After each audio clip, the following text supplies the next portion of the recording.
नमस्कार दोस्तों, मैं प्रसून कुमार अपने ये YouTube channel Divyastra GS academy में आपका स्वागत करता हूं। दोस्तों, मैं पिछले कक्षा हो चुकी है हमारी और आशा करता हूं कि आप मेरी एक कक्षा होने से पूर्व विज्ञान की भी आपका एक वीडियो पहुंच गया होगा। अभी हम लोग 2-3 वीडियो में आपको एक बेसिक देने का प्रयास करेंगे। बेसिक इसलिए क्योंकि किसी भी विषय को पढ़ने के लिए एक बेसिक नॉलेज बहुत ही जरूरी होता है। कोई भी विषय हो, चाहे वो विज्ञान हो या भूगोल हो या इकोनॉमिक्स हो, सबका एक अपना एक चरित्र होता है। अगर किसी विषय के चरित्र से आप रूबरू हो गए तो आपको वो क्वेश्चन भी आप बनाने में सक्षम होंगे जो आपने सिर्फ उसके दाएं बाएं आप जान रहे होंगे। इसको यूपीएससी की अगर तैयारी कर रहे हैं और आप निगेटिव मार्किंग के ये से नए युग में जब आप बीपीएससी की तैयारी कर रहे हैं तो जरूरी नहीं है कि आपको किसी भी विषय के 100% क्वेश्चन को आप जानते ही होंगे। कुछ क्वेश्चन में आपको तुक्का भी लेना होगा। वो सभी हम टेक्निक भी बताएंगे कि कैसे तुक्का लेना है, कैसे क्वेश्चन को हल करना है निगेटिव मार्किंग में। लेकिन एक बेसिक कंसेप्ट ये है कि अगर हम लोगों की स्टडी जो है थोरोली होगी, यानी इस विषय वस्तु से गहराई से हम लोग अध्ययन किए रहेंगे, उस विषय वस्तु के चरित्र से हम रूबरू रहे होंगे, तो एलिमिनेशन पद्धति से हम लोग क्वेश्चन को हल कर सकते हैं।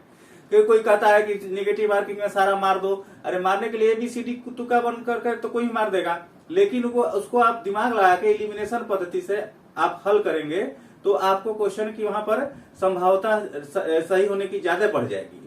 और वो आप एलिमिनेशन पद्धति जानेंगे कब, जब किसी भी विषय के चरित्र में थोड़ा सा आप घुस जाएंगे। ये चूंकि ये सामान्य अध्ययन है तो जरूरी नहीं है कि आपको बहुत ही डेप्थ नॉलेज किसी विषय का चाहिए। लेकिन अगर आप कोई विषय पढ़ रहे हैं, जैसे भूगोल पढ़ रहे हैं, तो कुछ आप उसमें से टेक्निकल चीजें जो नहीं जान रहे हैं, बेसिक कंसेप्ट नहीं जान रहे हैं, तो आप बेसिक क्वेश्चन में ही आप गलती करके बैठ जाएंगे। और याद रखिएगा दोस्तों कि कभी भी जो आप कट ऑफ लाइन पार करते हैं तो आप तभी आप सिलेक्ट हो पाते हैं, कट ऑफ लाइन पार कर पाते हैं, जब कुछ छोटे छोटे क्वेश्चन आप गलती ना कर पाए। छोटे क्वेश्चन गलती इसलिए हो जाता है क्योंकि हम लोग छोटे चैप्टर पर ध्यान नहीं देते हैं। हमारा मुख्य ये जो हमारी टीम है, हमारा जो यूट्यूब चैनल है, उसका मुख्य उद्देश्य यही है कि जीरो से लेके और ऊपर तक, यानी अर्थ से फर्श से अर्थ तक की तैयारी करें। लंबी रेस का घोड़ा आप लोग फिल्में देखते हैं और हमें पिछले कक्षा में कह चुका हूं, फिल्म का बहुत ही मोटिवेशन रहता है, योगदान रहता है। आज के डेट में तो मोटिवेशन बहुत है, लेकिन अब कहीं ना कहीं ये जो आज से 10 बरस पहले, 5 बरस पहले मोटिवेट करने का काम फिल्में किया करती थी, तो उसमें एक दीवार फिल्म है, उसमें बताया गया है कि लंबी रेस का घोड़ा का डिफिनीशन की लंबी रेस का घोड़ा जो पहले धीरे धीरे दौड़े और बाद में बहुत तेजी के साथ दौड़े। तो हम लोग का ये लक्ष्य है कि आपको लंबी रेस का घोड़ा बनाए, कि बेसिक कंसेप्ट क्लियर करते करते आपको ऐसा हम बताएं, क्योंकि ये सब ये जो चैप्टर है आज बेसिक ही है। उसके बाद तुरंत हम लोग जलवायु विज्ञान पढ़ाएंगे। जलवायु विज्ञान क्योंकि उसमें बहुत लोग डरते हैं पढ़ने से भी और पढ़ाने से भी, तो हम लोगों का तो डर पढ़ाने के लिए कोई नहीं है। और हम आशा करते हैं कि आपका ये 2-4 वीडियो हो जाएगा, उसके बाद आपका भी डर पढ़ाई के प्रति दूर हो जाएगा। भूगोल में आज हम बेसिक पढ़ाने के क्रम में दूसरी कक्षा में हम रखेंगे अपना पृथ्वी के सामान्य परिचय के अंतर्गत अक्षांश और देशांतर रेखाएं, कि अक्षांश रेखाएं क्या है और देशांतर रेखाएं क्या है। तो सबसे पहले मैं आपको ये बताना चाहूंगा कि अक्षांश और देशांतर रेखाओं की कल्पना ही क्यों की गई थी।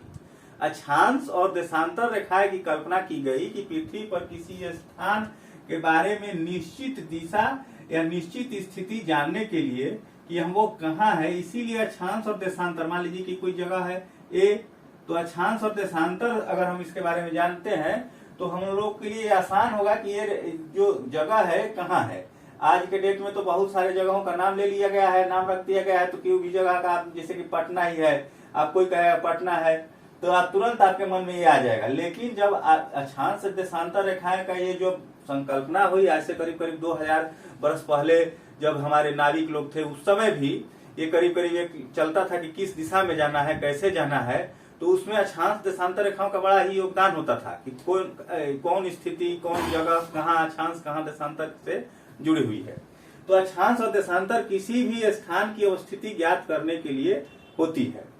अब हम आते हैं, देखिए ये जो काल्पनिक रेखाएं होती हैं, तो काल्पनिक रेखाएं 2 तरह की होती है, एक होता है अक्षांश और दूसरा देशांतर। तो अक्षांश जो रेखाएं होती है, क्षैतिज रेखाएं होती है, यानी कि पूरब से पश्चिम की ओर जो क्षैतिज रेखाएं खींची गई हैं ग्लोब पर, काल्पनिक रेखाएं, उसे अक्षांश रेखाएं कहते हैं। जैसे कि आप अब देख रहे होंगे, ये अक्षांश रेखा, इसको अक्षांश रेखा कहते हैं। ठीक, ये पृथ्वी को जो ये सबसे पहले अब कुछ मुख्य अक्षांश रेखाओं को देख लेते हैं। इसको इंग्लिश में अक्षांश रेखाओं को इंग्लिश में लैटिट्यूड कहते हैं। साथ हम लोगों का ये बोर्ड पर लिखने का मुख्य कारण ये है कि देखिए, जो लोग 1 वर्ष 2 वर्ष से तैयारी करते हैं, मतलब कि जिसमें अब लौ पर्याप्त मात्रा में उत्पन्न हो गई है, वो लोग समझते हैं कि जैसे शुरू है, बिगनर्स है, तो बिगनर्स तो आपको बहुत सारे लोग भटकते हैं इधर उधर, तभी उन लोगों का ज्ञान खुलता है। जब 1-2 साल आप देख लिए रहेंगे, जब आप में लॉ पूरा आ जाएगा कि आप किसी भी चीज को जलाकर खाक कर रखने की क्षमता रखते हैं, तो उसमें आप ज्यादा, हम समझाएंगे तो लोग ज्यादा ग्रास्पिंग पावर के साथ समझता है। बिगनर्स तो समझता है कि चलो कर लेंगे, बहुत उत्साह रहता है, लेकिन 1-2 साल के बाद उत्साह और अनुभव का जो कॉम्बिनेशन होता है वो बहुत ही लाजवाब होता है। तो हम कहना चाहेंगे कि जो इनकी तैयारी 1-2 साल से लेकर अभी मान लीजिए कि 4-5 साल तक तैयारी करते हैं, उनके पास एक ऐसा छोटा नोट्स होना चाहिए जो हस्तलिखित हो। वो एग्जाम के समय, प्रीवियस जो एग्जाम के समय है 1-2 दिन, 4 दिन, 5 दिन पहले रिवीजन करने के लिए बहुत कारगर सिद्ध होता है। क्योंकि हम स्टूडेंट साइकोलॉजी की भी बात करेंगे, हम लोग पूरा अनुभव चाहेंगे कि आप लोगों को दें। तो स्टूडेंट साइकोलॉजी होता है कि अच्छे स्टूडेंटों को हम लोगों ने देखा है कि एग्जाम के 10 दिन 15 दिन पहले सो जाते हैं, चित पड़ जाते हैं कि अरे अब पढ़ेंगे क्या। क्योंकि उन लोग के पास एक छोटा नोट्स नहीं रहता है, एक रिवीजन करने के लिए नोट्स नहीं रहता है। तो हम लोग अपने यूट्यूब चैनल के द्वारा स्टूडेंट साइकोलॉजी की बात करेंगे, आपको फिजियोलॉजी की ही बात करेंगे, और दरोगा से लेकर आपको दौड़ से भी कुछ टिप्स देंगे। लेकिन अभी हम देखते हैं कि अक्षांश रेखाएं क्या है। तो अक्षांश रेखाएं क्या है, सबसे पहले तो अक्षांश रेखाएं है कि पृथ्वी के केंद्र से किसी भी स्थान की कोणीय दूरी को अक्षांश रेखाएं कहते हैं।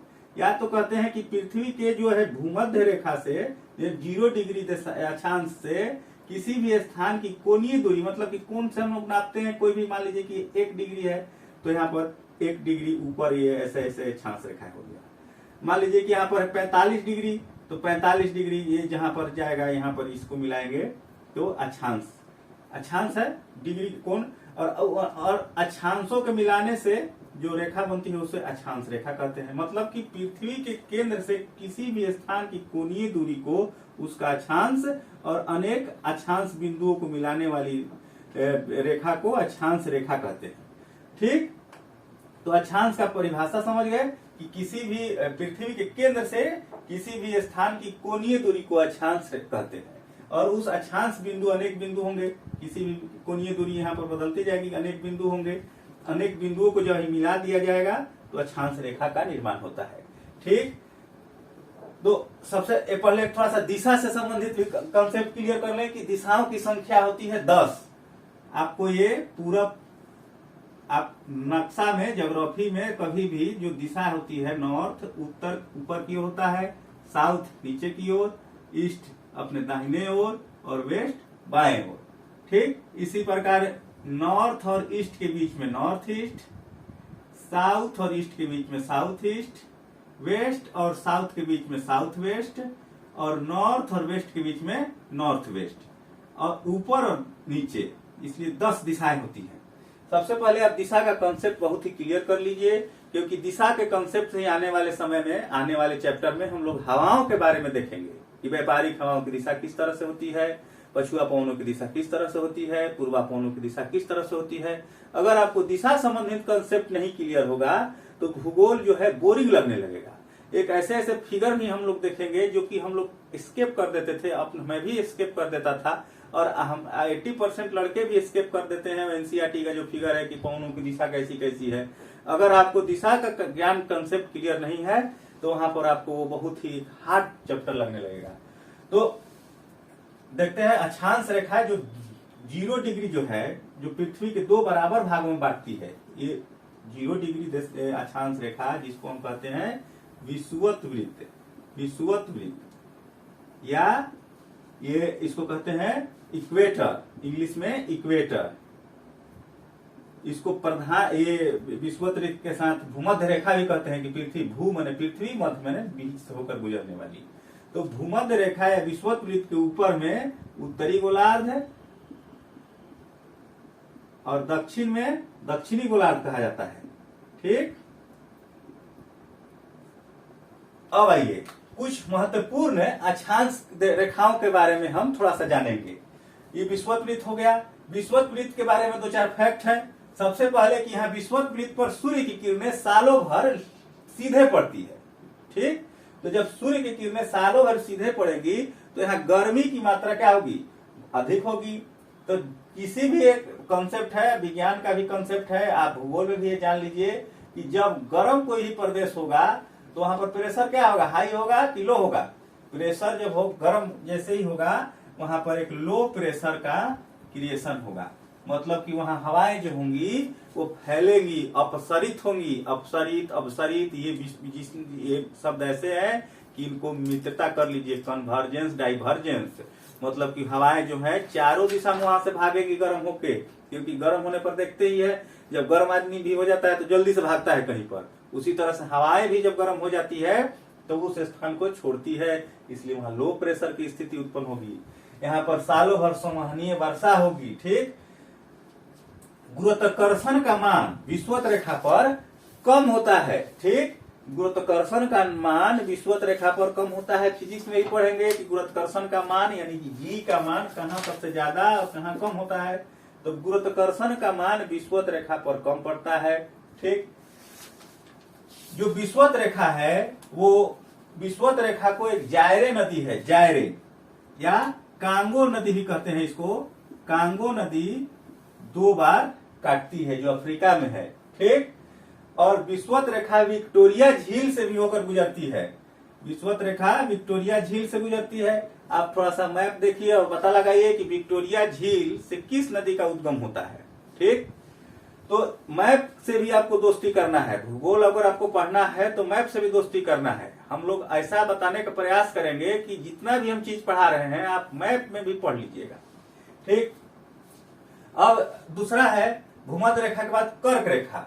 कर्क रेखा भारत का इसमें है 23.5 डिग्री, 23.1/2 डिग्री उत्तरी अक्षांश, ये ऊपर की ओर होगा नॉर्थ, तो उत्तरी अक्षांश को कर्क रेखा कहते हैं। कर्क रेखा 23.5 डिग्री उत्तरी अक्षांश रेखा को कर्क रेखा कहते हैं। इंग्लिश में कहते हैं ट्रॉपिक ऑफ कैंसर या कैंकर। ये भारत से भी होकर गुजरती है। ट्रॉपिक ऑफ कैंकर भारत से भी होकर गुजरती है। अब हम लोग बताएंगे, आगे भी बताएंगे। आज यहाँ आपको बता रहे हैं क्यों 23.5 डिग्री ट्रॉपिक ऑफ कैंकर हुआ, क्योंकि वहां पर सूर्य की किरणें उत्तरायण के दौरान, उत्तरायण की स्थिति में, मतलब कि जब ये इनका झुकाव उत्तर की ओर होता है उस समय कर्क रेखा पर सूर्य की किरणें सीधे पड़ती है, इसलिए ये रेखा महत्वपूर्ण है। कर्क रेखा ट्रॉपिक ऑफ कैंकर भारत से भी होकर गुजरती है। यहाँ पर क्वेश्चन पूछा जाता है कि भारत कितने राज्यों से होकर गुजरती है। हम लोग भारत का भूगोल जब पढ़ने लगेंगे तब हम लोग देखने का प्रयास करेंगे कि कर्क रेखा भारत के किन किन राज्यों से होकर गुजरती है। तुरंत ही वो सब भी चैप्टर हम लोग पढ़ाएंगे। ऐसे अभी मान लीजिए कि विश्व में एक नासिर झील है, अफ्रीका में नासिर झील, उससे कर्क रेखा होकर गुजरती है। ठीक, ये अफ्रीका के साथ साथ एशिया से होकर भी कर्क रेखा गुजरती है। अब आइए दूसरा है मकर रेखा, ट्रॉपिक ऑफ कैप्रिकॉर्न, इंग्लिश में बोलते हैं ट्रॉपिक ऑफ कैप्रिकॉर्न। 23.5 डिग्री दक्षिणी अक्षांश रेखा को मकर रेखा बोलते हैं, जिसको ट्रॉपिक ऑफ कैप्रिकॉर्न भी बोलते हैं।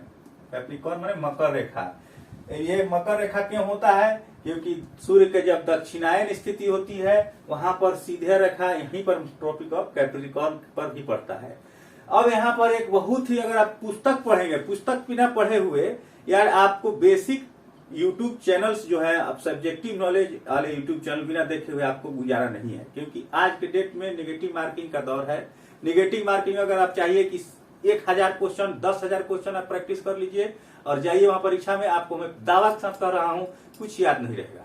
लेकिन अगर आपका कंसेप्ट क्लियर है तो आपको याद रहेगा। एक बात और, हम लोग बिहार और यूपी के हैं, तो बिहार यूपी झारखंड में अभी भी बहुत सारे इंग्लिश मीडियम में पढ़े हुए लोग भी हिंदी मीडियम में तैयारी करते हैं। तो जब आप हिंदी मीडियम, अच्छा बहुत लोग ऐसे भी हैं जो हिंदी मीडियम में पढ़े हैं लेकिन वो अधकचड़े नॉलेज वाले हो जाते हैं। जैसे कोई शब्द है, इसके चलते अधकचड़े नॉलेज के चलते भाषा का कचरा नॉलेज के चलते आपको 10 से 20 सवाल क्रिएट कर देंगे आपको मुश्किल। अभी कल परसों जो मेंस हुआ है उसमें भी अब उसका जो एक दो क्वेश्चन ऐसे थे कि उसका जो अनुवाद था वो गलत था, या मतलब उस तरह का से नहीं था जो उसका भाव प्रकट करते हैं। जैसे अब किताब पढ़ने लगिएगा, चाहे आप जाइएगा एग्जाम देने, तो ट्रॉपिक ऑफ कैंकर और ट्रॉपिक ऑफ कैंसर को और ट्रॉपिक ऑफ कैप्रिकॉर्न को अयन वर्तीय रेखाएं कहा गया है। अब आप वहां पर देख लेंगे कि अयन वर्तीय रेखा तो हम पढ़े नहीं है, फलना गाइड में पढ़े नहीं है, बेस्ट सेलर गाइड में तो है नहीं कहीं की अयन वर्तीय रेखा। अयन वर्तीय रेखा या तो आपको बहुत ही एक डेप्थ नॉलेज वाली कोई पुस्तकों में मिलेगा, या आप कोई अच्छे शिक्षक से पढ़ रहे हैं उसको मिलेगा। अयन वर्तीय रेखा है जहां पर गर्मी का मौसम है, मतलब कि कर्क रेखा और मकर रेखा को अयन वर्तीय रेखाएं कहा जाता है। क्वेश्चन पूछ देगा कि अयन वर्तीय रेखा, आपको याद ही नहीं है। जैसे आप आगे ही पढ़ेंगे जेट स्ट्रीम, मान लीजिए हम पढ़ रहे हैं तो रॉबसी तरंगे कह दिया गया। जेट स्ट्रीम के बारे में आप पूरा जान गए, लेकिन रॉबसी तरंग कहा जाता है कि नहीं कहा जाता है ये नहीं जाने, तो आपको वहां क्वेश्चन आप ढूंढते रह जाएंगे। ठीक, जल्दी से आते हैं। अब आर्कटिक विथ, आर्कटिक विथ मतलब 86.5 डिग्री उत्तर, 66.5 डिग्री उत्तरी अक्षांश रेखा को आर्कटिक वृत्त, इसका इंग्लिश बताने की जरूरत नहीं है, आर्कटिक वृत्त इंग्लिश में भी आर्कटिक वृत्त ही कहा जाएगा।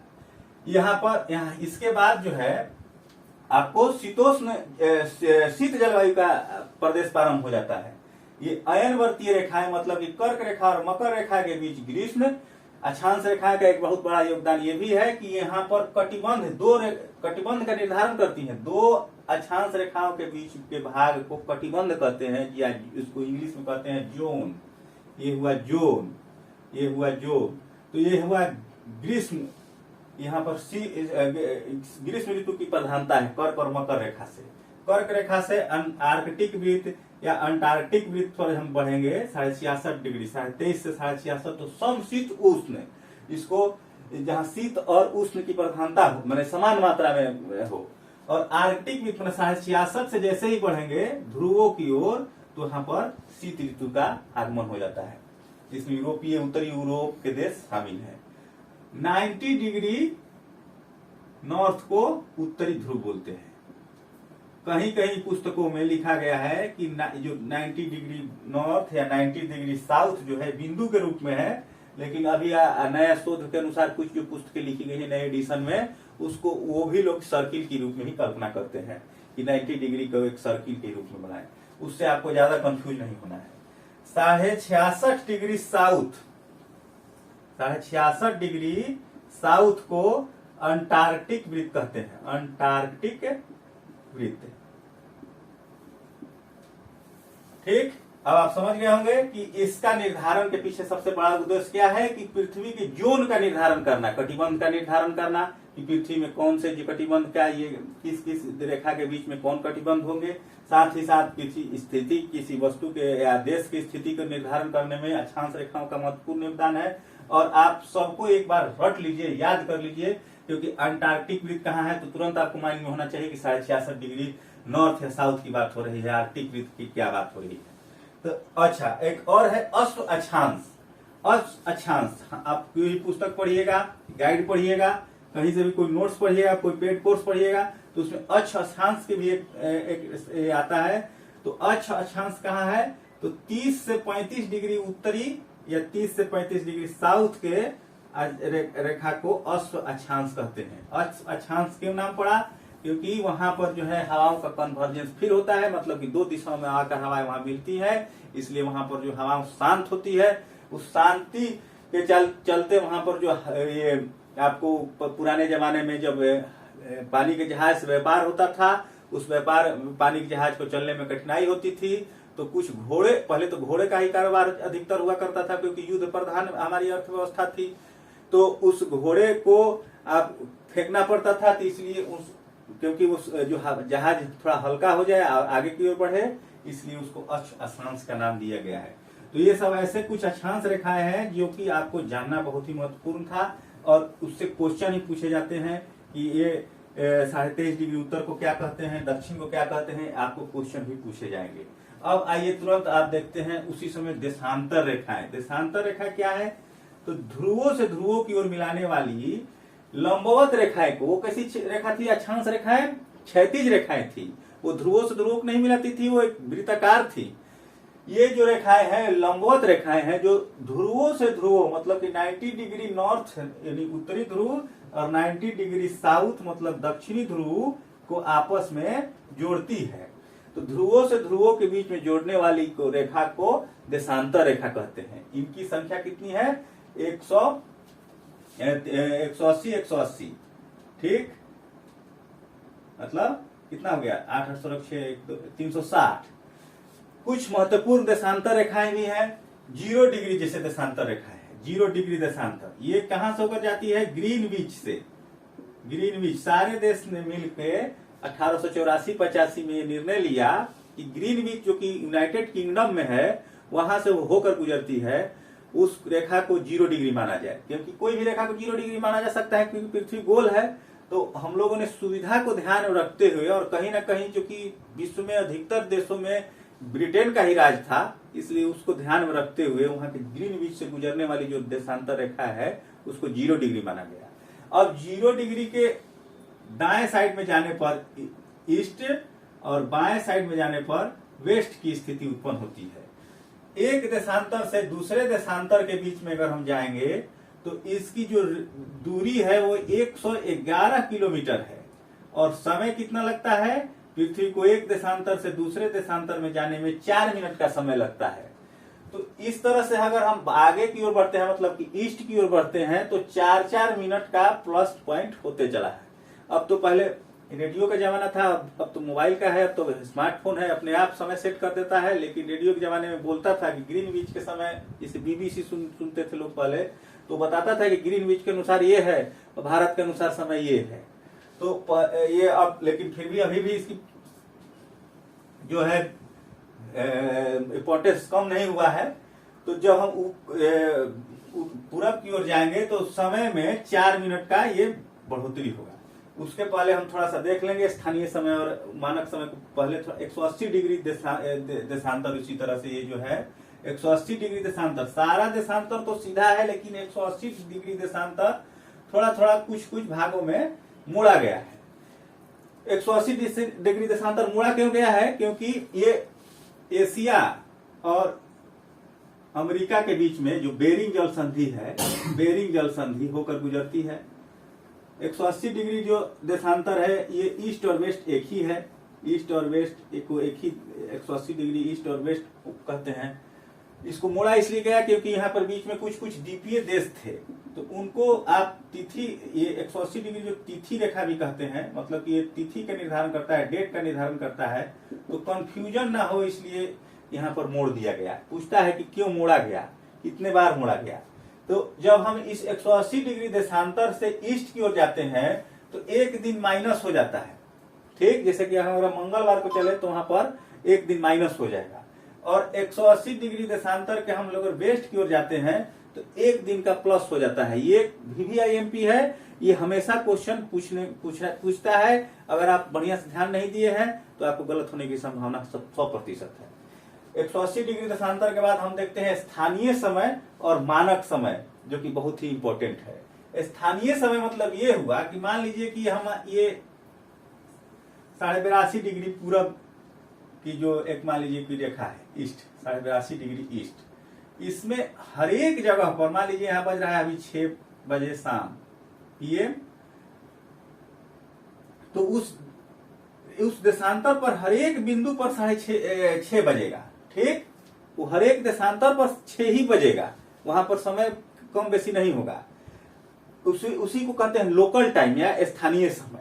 स्थानीय समय किसको कहते हैं कि हर एक देशांतर पर एक ही समय जब दर्शाया जाता है तो स्थानीय समय कहा जाता है।